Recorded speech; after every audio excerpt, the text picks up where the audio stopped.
Why travel across the world for holidays when you could escape to one of Nigeria's most stunning hidden gems? Welcome to Ikogosi Warm Springs Resort in Ekiti, home to the only confluence of warm and cold springs in the world. I visited last year December, but this time in July, the good people of Ikogosi said, Mmesoma, pack your bags, come, let's host you and your friend for 2 nights. So here's everything we got up to. We left Lagos at 8 a.m. in a private vehicle with a police escort, courtesy of the resort. The journey took just under 5 hours, was pretty smooth, and I didn't have my usual motion sickness, thank God. We arrived at the resort, we were warmly received at the reception, and got checked into our executive suite. It was very spacious, clean, and had just everything we needed to be comfortable. Our itinerary began with a buffet lunch, and after that we took a quick tour of the resort. One of the things I love about this resort is how serene and calm it is. The air is so crisp and fresh here. We had buffet dinner later in the evening, and afterwards we visited the nature park where the treehouse bar is located. They did such a good job with this place because I noticed that it was built around the trees, and that just goes to show how intentional they are with environmental conservation.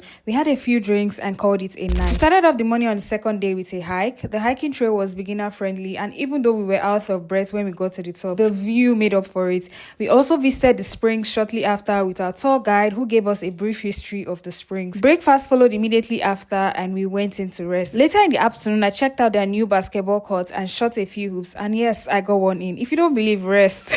Then we had a sip and paint session with drinks and finger food to go. I painted something abstract which I didn't like, but everyone seemed to love it, so I've added it to my prized arts collection. To wrap up the evening, we had a massage session at the spa, and believe me when I say it was the best Swedish massage of my life. And did I forget to mention that the space smelled so good, and I literally slept off in seconds. Wow. Honestly, I always have a great time at Ikogosi, and this trip was no different. If you haven't been, you definitely need to visit. Save this video, share with your friends and family, and I'll see you in my next vlog. Bye.